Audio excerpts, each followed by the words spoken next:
Hey everyone, it's the Sagan from Side to Say, and welcome to a very special episode of Side to Say, What's in the Box? So, here's the box. It looks something like this. This is the box shipped in. There will be another box inside. Sorry, this is the second time I'm trying to record this intro because this camera isn't holding a charge very well, so I apologize if there's a weird jump cut or anything like that. I've got it on a charger now, so we'll just run with it. So I'm a day late in posting this because of family obligations, but long story short, September 10th, 2021 is the 30th anniversary of Metallica's Metallica, also known as the Black Album, because the cover, at least the original cover, is entirely black except for a very faint Metallica logo and a snake. And if you know what to look for, you can see it, but like there are reissues of the album where they're much, much more visible, and to me that defeats the whole point. I'm getting off topic already. Anyway, so it's the 30th anniversary of the album, and Metallica released a deluxe box set, and because Metallica and Justice for All are my two favorite albums, I decided I'm still waffling on buying the box set for Justice for All, but I decided I had to get the box set for Metallica when it came out. So that's what I've got here. I have not opened this yet.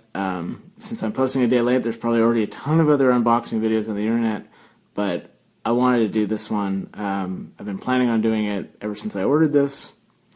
It's here today, and we're going to do it. So I don't know if you can see down here, but there's tape with the classic Metallica logo. I have cut that tape. I have not opened this box other than to take a picture of the box inside. I have not touched anything else. You're going to see this as I see it. I have an idea of some of what's in here, but I don't know all the specifics, and I'm really looking forward to finding it out. So let me get this box open and pull the inner box out, and we'll go from there. Okay, got the box open. I want to note this thing is super heavy. It's like relatively super heavy. It is 12 pounds, which is kind of crazy when you consider that it's just a box set of a lot of music. So we got some bubble wrap. I'm going to go ahead and take that off. And there we are. And you can see they used the original printing of the album cover. I apologize for the angle, but I can't get a straight-on shot here. I'll move the box instead. They've used the original printing of the cover, so I mean, here's the Metallica logo, here's the snake, but you can barely see him, and that's the way it's intended, because this, in and of itself, is a reference to Spinal Tap's all-black album cover, and that's just the look they were going for. So anyway, as you can see, it says up here, the Black Album Remastered, 14 CDs, 6 LPs, 6 DVDs, and so much more. Includes the original Black Album, remastered on 180-gram vinyl and CD, Sad But True Picture Disc, Live at Wembley EP, that's going to be great. The Live in Moscow double LP, that's awesome. 2 interview CDs, 5 CDs of demos and rough mixes, 6 live CDs, 6 live and behind-the-scenes DVDs, plus lyric folder, 3 lithos, lanyard, tour laminates, 3 guitar picks, and a 120-page book, filled with never-before-seen photos and stories from those that were there. See the back for complete contents. Alright, so now you might be thinking, well, don't you already own the Black Album? No. See, the Black Album is the Metallica album I was raised on. When y'all were in your parents' car and they were playing, Wheels on the Bus, when you were like, 2 or 3 years old, my mom was playing the fucking Black Album because it had just come out. And that's, why it's near and dear to me. Yes, And Justice for All is probably my favorite album, but that's mostly because of one, and I really like the style of that album. By the way, just as a side note on that particular album, despite the fact that I own the album on FLAC, 24-bit FLAC, and I have very expensive in-ears with dedicated bass drivers, you still can't hear the bass on that album, because it simply isn't there. Although, in the intro to Eye of the Beholder, you can hear Jason playing for about 2 seconds, and then nothing. Anyway, getting off topic again. Let me go ahead and pull this out. I'll get the plastic off, and then we'll actually get into this and unbox it. Okay, quick aside. So here's, the box that came in. This thing is relatively light. All the weight is right fucking here. And yes, I don't care about the vinyl stuff in here. I bought this because of the CDs and the DVDs. That is what's going to be so cool with this. But I'm not giving away the vinyl either because that's part of this box set. It's just something I have to live with. All right, let me get this box out of here. I'll get the plastic off, and then we'll actually open this thing up. Okay, so here's the label that was on the back of it. As soon as I pulled the plastic off, this came off. So I may try to keep this because I feel like it technically is part of the box set, but since it basically just hangs around, I may just, because I've got a shelf I'm going to put this on, so I'll probably just tuck this behind it. It's just a label that, but I mean, this is a track listing of everything that's in the set, and it's kind of insane. There's this much stuff, I mean, we're talking multiple live performances. I mean, I wouldn't be surprised if there's a copy of Year and a Half in the Life of Metallica in here, the documentary about the making of the Black Album. But anyway, that's not why we're here. This is why we're here. So this is really, nice quality here. Here's another shot of the cover. Logo here. And the snake is down here. It's hard to see. Yeah, there we go. Forget the light, right? You can see it. Which is, that's the point. I'm going to turn it because I can't move the camera far enough. But, it's hard to see because of the shadow. But we got a nice metallic embossed Metallica M here. And then embossed all in black. It says Metallica right along here. Yeah, and I don't believe there's anything on the back. I'll check that out real quick. Okay, I take that back. There is something on the back. It is hard to see. I'm going to have to put it down. But it is basically a giant Metallica snake. And then Metallica. That's pretty cool. And then, oh look, mine is individually numbered. And wow, despite the fact that I pre-ordered the day that they announced this set, like, you could not have pre-ordered it any earlier than I did. I still got one, like, smack dab right in the middle. 27,493 out of 52,000 copies made. Man, I better pick up the Injustice for All one then, because, I mean, I expected this one was going to sell out, but, like, I'm surprised they still have copies of the Injustice for All one, although I know they did have to restock it, so I probably wouldn't even get some of the same stuff, that it would have come in the original. Okay. Enough stalling. Let's open this bad boy up. So like I said, I have not opened this yet. This is the first time I'm getting to see it. I didn't even watch Metallica unbox this, which they've done with all the previous deluxe box sets, because I wanted to see it. So, yeah, we got a nice quality magnetic flap there. Like, I had to actually apply some force to get that to open. Also, I gotta note, I have to pretty much lift this with both hands to make sure, like, I'm not dropping it. It's that heavy. Alright, come on now. I'm filming a video with one hand. Don't...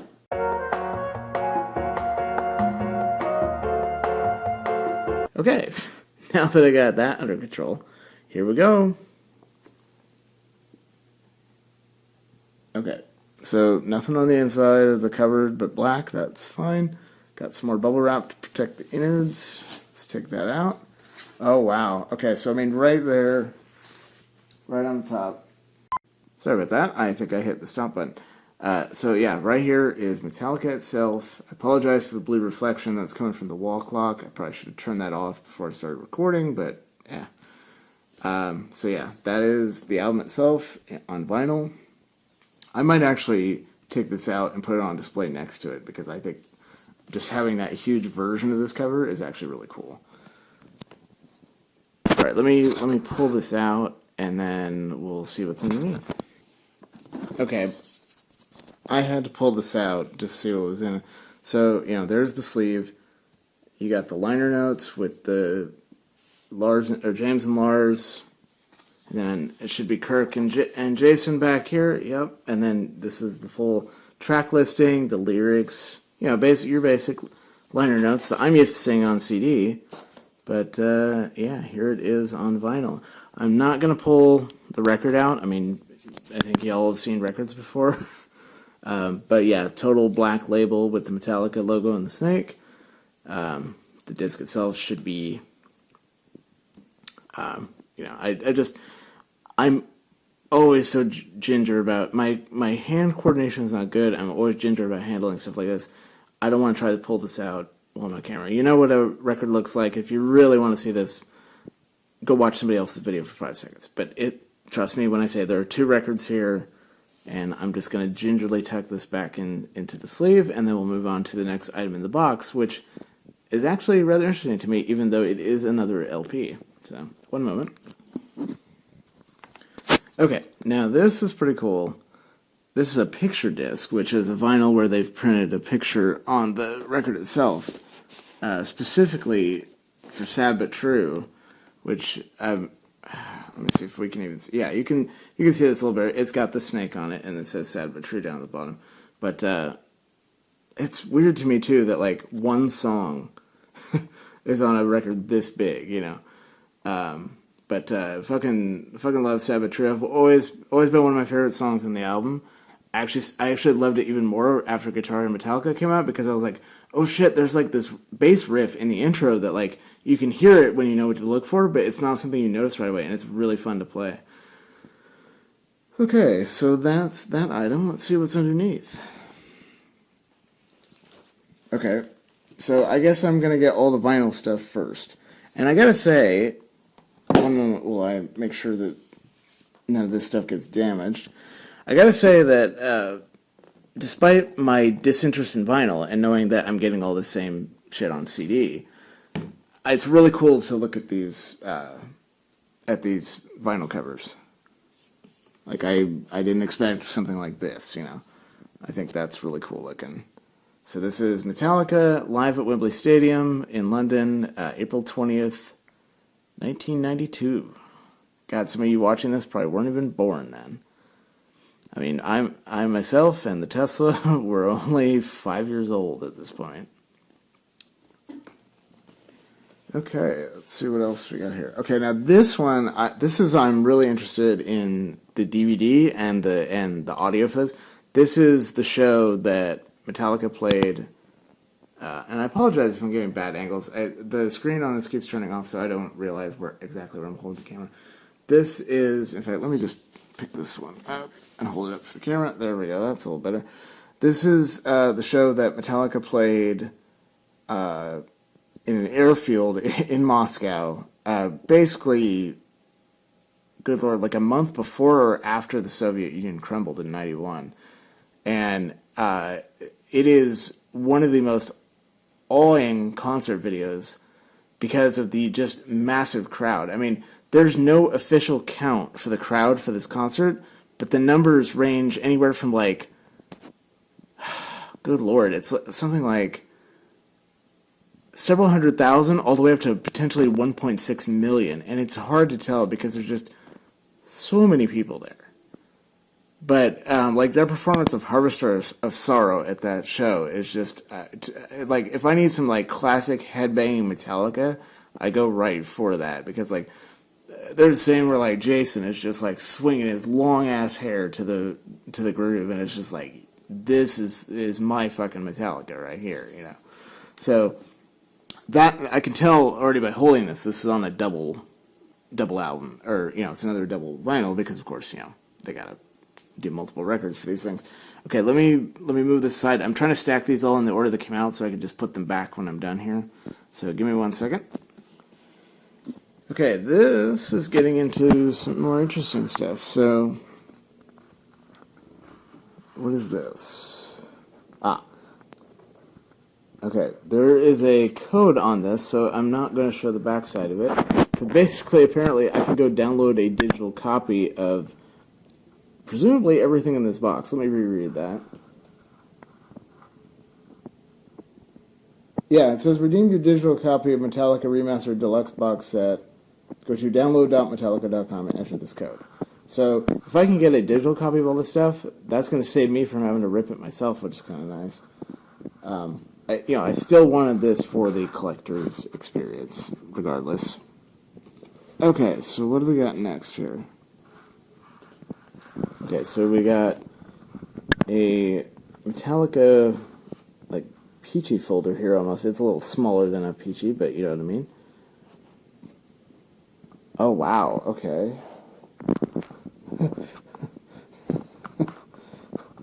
Good luck. Sorry, I'll have to do it like this. Good luck, now fuck off. And it's signed by James, who would write his name like this occasionally, Jaymz. Let's see. Yeah, that's got to be Kirk Hammett there. Obviously, Jason Newsted, Lars. So I'm assuming these are not original. I mean, they can't be because there wouldn't be 5,000 copies of them or 50,000 copies of them. But these are essentially reproductions of the actual lyric sheets. Good Lord, I think for the entire album it looks like. So, yeah, I mean, here's Enter Sandman, you know. Say your prayers, little one. Let's see. Say your prayers, little one. Like, he clearly had that line. I took you in, warm within, keep you free from sin, till the Sandman comes. But, like, yeah, you can tell, like, they, had to rearrange and change some things. I'm going to have some fun looking through this off camera. I'm not going to bore you guys with it, but like just to show real quick, I'm not going to lift it out, but Sad But True is back here, and like I said, it feels like there's enough here that it would actually cover every song on the album, because there's only 12, I think. Okay, so that's fucking cool. That was not something I expected. Alright, let's see what else we got here. Okay. So, looks like, here we have some repros of various magazine covers. So this looks like, this is one I'm not even familiar with, Rip Magazine. But I mean, this is very much, 91 Metallica right here. I'm sure this is plugging the Black Album, as it's coming out. Metallica Super Hella Heavy Special. Exclusive double-sided poster. Plus Primus, LA Guns. Good Lord. Does that date the fuck out of this? LA Guns. That's the precursor to Guns N' Roses, for those of you too young to know. Wow, this is cool. Like, if it's like there's this debate going on in my mind. It's like, shit, I should like hang some of this shit up, but at the same time, it's like, I kind of want to keep it pristine with the box set, Okay, Metallica Tour Book 92. Giant Lethal pull-out poster. Lars, James, Jason, and Kirk in hella pinup glory. Good Lord, was hella a thing back in the 90s and 91 too? I swear I didn't hear that phrase until like, mid 2000s. I was like, what the fuck is hella? Like, where did that come from? Oh wow, Kerrang, which is, the huge UK metal magazine. Man, Pantera, Pearl Jam. Who the fuck is Britney Fox? I don't know. Faith No More, obviously, we all know who that is. Awesome band. Sorry, I'm sort of aiming this off the side. Like I said, I'm on a little bit of a tether here. Sorry about that. Man. Yeah, this is cool. So, unfortunately, nothing on the back of these. Like I said, it's obviously, just a print of the magazine cover, from before it went to print, I'm sure. Okay, so that is those. That's actually really cool. Alright, let me put that aside, and we'll look at the next item, which I believe is going to be the 120-page book. Alright, so here we have the book. This is definitely the 120-page book mentioned on the cover. I'm not going to go through the whole thing, but let's at least open the cover and have a look at it, the first couple pages. But I'm going to have fun reading this for the next few days, for sure. So, 91 to 1993. I mean, that's... So this got to be covering the tour, which was a massive 2-year worldwide tour. Yep, look at those young'uns. Back when... I'm sorry again for the angle here. I just, like I said, I'm on a tether, and I don't have enough room to start rotating all this stuff. But, actually, here, let me lift it up a little bit so we can, James, back when he had the Fu Manchu, Lars when he had hair, Kirk before he, became part marijuana, and Jason with his weird ass butt head shaved on underneath hair. Man, okay. I just my impressions on the change of their look over the years. So, yeah, this is going to be a real interesting read, because to me, this period in Metallica is, like, when I think of Metallica, like, don't get me wrong, I still love Metallica to this day. I just went and saw them in concert a couple years ago when they were here. But when I think of, like, Metallica, like, it's this era is that what I think is so cool, because it's what I grew up with,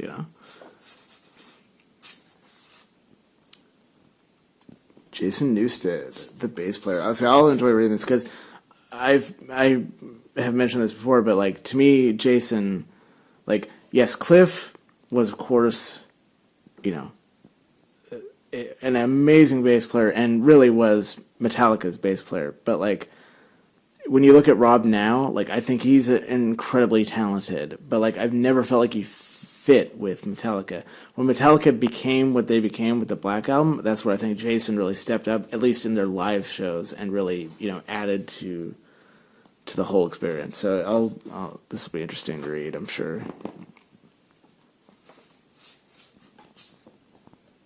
So like I said, I'm not going to go through the whole thing here, but okay, that's a really cool shot. Like, you can't see anything because he's fucking headbanging the shit out of it, but, All right, there's a cool shot of, for those that aren't familiar, top to bottom, you got, sorry, let me make sure I've got this in angle. Yeah, you got James, Jason, Kirk, Lars, and that's Bob Rock, who is the producer for this album and has probably made just as much money off of it as Metallica has off of everything else. If you're into Metallica, or you're into the Black Album at all, if you've never seen A Year and a Half in the Life of Metallica, it is basically a massive documentary on the making of this album, and it's a really interesting watch. Okay, I'm not going to go... Oh, wait, what do we got here? Let's see. To Dr. Rock, for all the shit I put you through, and for all the shit you opened my mind to, thanks, James. Yeah, one of the reasons that the Year and a Half Life Metallica is so interesting is, like, Metallica wanted Bob Rock because he had done Motley Crue's Dr. Feelgood, and they liked the work that he did on it, and they thought, he was gonna help them make their best album, and arguably he did, but he thought he was gonna walk in and have a real easy time recording it, and it was a fight, like, from both sides. The Metallica wanted to do stuff one way, and he wanted them to do it another. And so they really, like, there were times they really got along really well, and there were times that they fought like hell. And you see all of it in the documentary. And like I said, it's, at least to me as a Metallica fan, it's really interesting. So check that out. I'm not going to read through this whole thing on camera. There's so much here, and I want to enjoy this, in my own time. So we'll move on to the next item, which, music-wise, is what I'm here for. Okay, so next up, we have the actual CDs, which is, what I'm here for. At least, like I said, I don't have a record player. I won't be listening to these on vinyls. I'll be listening to the CDs. I'll be watching the DVDs. But as far as all the other material, I'm going to be enjoying that too. So let's start with, obviously, we have the album itself. Now, I own a physical copy of Metallica, which is nice, because I never have. I do own it on FLAC, because, when I got my in-ears, I'm like, I'm going to buy an album I really enjoy, and this happened to be one of them. It's also one of the few albums I could get in that high quality of FLAC. I feel like the inside of the sleeve here is a little squashed, but then... Yeah, I guess I just straightened that out by running my finger over it, so it really wasn't squashed, it's just kind of the way it folded. I'm not going to, again, because I'm filming one-handed, I'm not going to pull the CDs out, but should be, yeah, I can see there's, you can see there's a CD sleeve in there, and if I pull that out, that'll have the actual CD. So, okay, yeah, that actually doesn't fold all that well.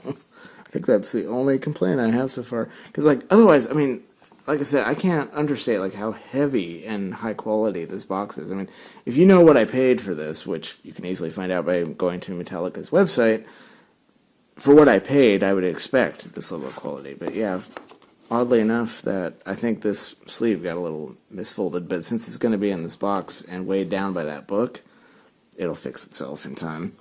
Okay, so there's the album itself. What else do we got here? So live at, oh wow, this is a German album. I wonder if this is a live show. Yeah, I think this is either a whole concert DVD or it's I don't know. I'll have to cross-reference the list over there. Can't tell if this is, live footage or just audio. That's one thing that these aren't labeled quite so obviously. Wow, there's a lot in here. So like, I want to put them back in the right order too. Okay, so I started here, I went here, I'm just going to go around counterclockwise then. So next we have live at Gentofte Stadion, Copenhagen, Denmark.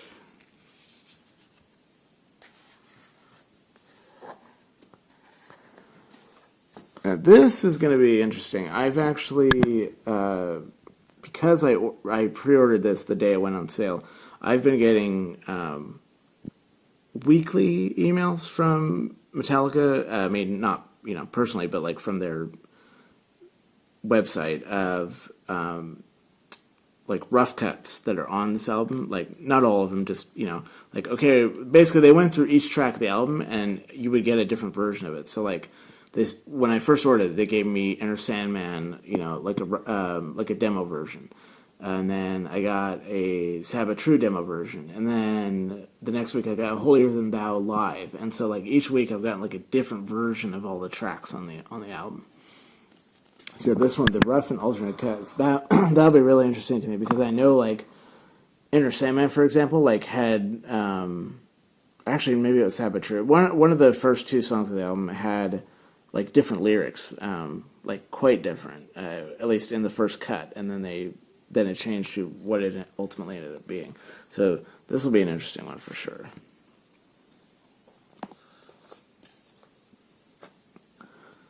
Okay, so this one is Metallica the Interviews. I'm guessing this may be a lot of similar to what's on Year and a Half in Life of Metallica, and that it's interviewing, talking about the album. I think they've done some new interviews though. I've specifically been avoiding a lot of the content they've been trying to send me because, like, guys, I want to go through this when I get the box set. I don't want to spoil it all before it arrives. So yeah, I think there's some old and new stuff here.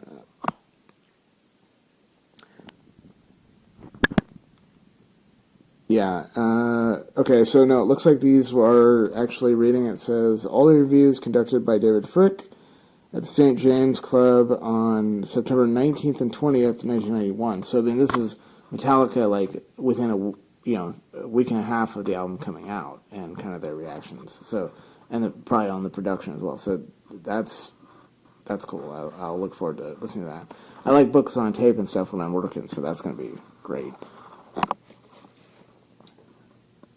Oh, wow. Okay, I can see I got stuff underneath these. Okay. Oh, shit. Yeah, here it is. Wow, outtakes from A Year and a Half Life of Metallica. So this will be stuff I've never even seen. Awesome. Really excited for that. Like I said, a large portion of why I bought this is the CDs and just the DVDs and the extra content is what I'm really interested in. Besides just celebrating an album that's near and dear to my heart. Okay, next we have Live at Frankenhall, Nuremberg, Germany. This one actually says DVD, so this is a concert performance. Nice. I realize I'm not putting these down like any... Like I'm going around counterclockwise, but I'm kind of not paying attention to the order I'm putting these down. So I may not get these back 100% correct, but I guess as long as they're all in there, it doesn't really matter. Okay, so next we have...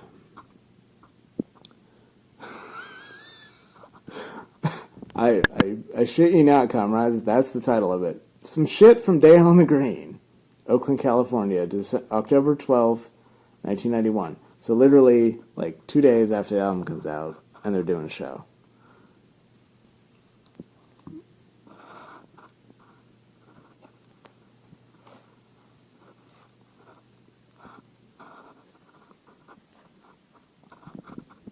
Let's see, what is this? Riffs and demos. So, yeah, I don't even know what's going to be on this. So I have to look at the list. But I'm guessing, I know, like, Kirk and James probably both, like, you know, when they come up with a riff, they would just record it so they could refer back to it later. It's probably, like, just a lot of rough shit like that. I wouldn't be surprised.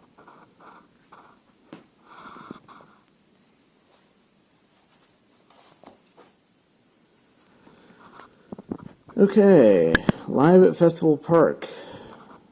Worcester, I'm probably butchering some of these pronunciations, so I'm sorry, but Worcester, Belgium, July 4th, 1993, plus music videos, plus Halfin's Home Movies DVD. So there's all kinds of shit in this one. Nice.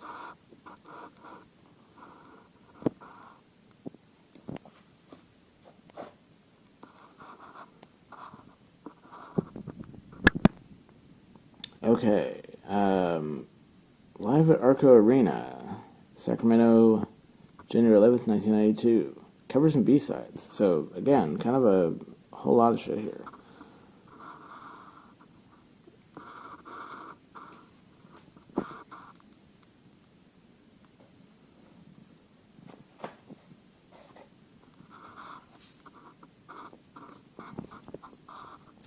Pre-production rehearsals and radio edits. That'll be another kind of interesting rough cut type thing. Yeah, multiple versions of various songs, different orders. Cool. Okay, one more DVD, and then we're on to the stuff down at the very bottom. The Wherever I May Roam DVD, which I think... I know that's just going to be a...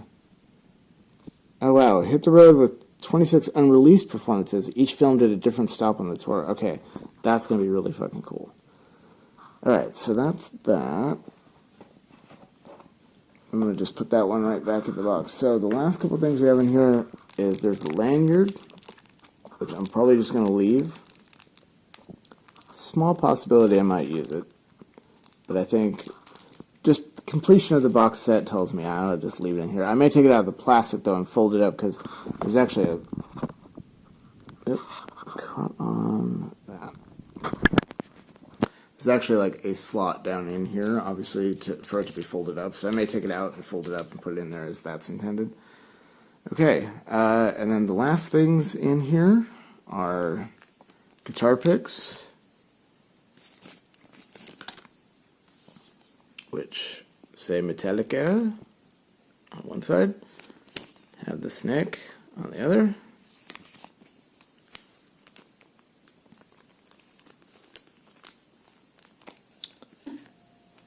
I'm assuming the green one, yeah, green one has the snake as well, plus it would say Metallica on the other side. I have no idea if these are used or not. Probably not. They're probably just, you know, they've got a ton of Metallica guitar picks and threw some in. Now this should be an actual tour laminate, though. Might be a repro, though. That's something I'll do a little research and see if these are actually used or not, because since they're making 52,000 of these, something tells me they're not going to have that many. Yeah, because like I know for the Injustice for All box set, one of them looked like it actually was like a parody of Captain Crunch. These definitely more feel like actual Oh, wow. Okay, yeah, they got totally different designs on the back. So I'm betting these are repros of, like, all different designs they would have used throughout the tour. But that's still... Oh, wow. Hold on. Look at this. Look at this. That's something I didn't expect. Good Lord. That has to be from when they were co-headlining with Guns N' Roses, and James had his very unfortunate accident with a 12-foot column of magnesium pyro that burned half of his body and caused Metallica to have to cancel the rest of their set for obvious reasons. And Guns N' Roses could have come out and saved the day, but Axl decided to be a pile of shit and incited a riot. I'm not making this up. Yeah, go look that up. Yeah, I hear Axl's actually really, more about pleasing the fans these days than he used to be. Let's put it that way. But that's actually that's really cool. I'm actually gonna put these back in and leave this one on top. I think that looks so cool. Okay, guys, that is it. I mean, I have emptied this thing down to the very nice, it's not felt, but what do you call that? It's not velvet. Whatever that faux kind of velvet. So, yeah, it's got a nice liner in it. Let's put it that way. So I've emptied it down to the liner. I don't believe that comes out. Oh, actually, I think it does, but I really don't think there's anything underneath there. Yeah, no, that feels like it's actually hooked in. So, like, I could pull it out if I really yanked on it, but I shouldn't, so. Okay, that is scattered all around my table. Everything that came in this box set. So with that, I'm going to very carefully put this all back together and put it in pride of place on the bookshelf I set aside for it. And then I'm going to see about getting that digital copy so I don't have to actually rip all this stuff. And if I do, so be it. I'll have some fun doing that for the next several days. Anyway, thank you all so much for joining me on this special episode of Side to Say, What's in the Box? I hope y'all enjoyed. I know it was a long one. I honestly didn't expect to... Well, I didn't expect to be filming this one-handed where I wasn't going to be able to go, like, past this point. But I also didn't expect, like, there's going to be this much stuff to go over like that. I'm actually really pleased with everything that's in here. So, okay, that's it. So, thanks again for joining me, and until next time, you stay classy, Internet.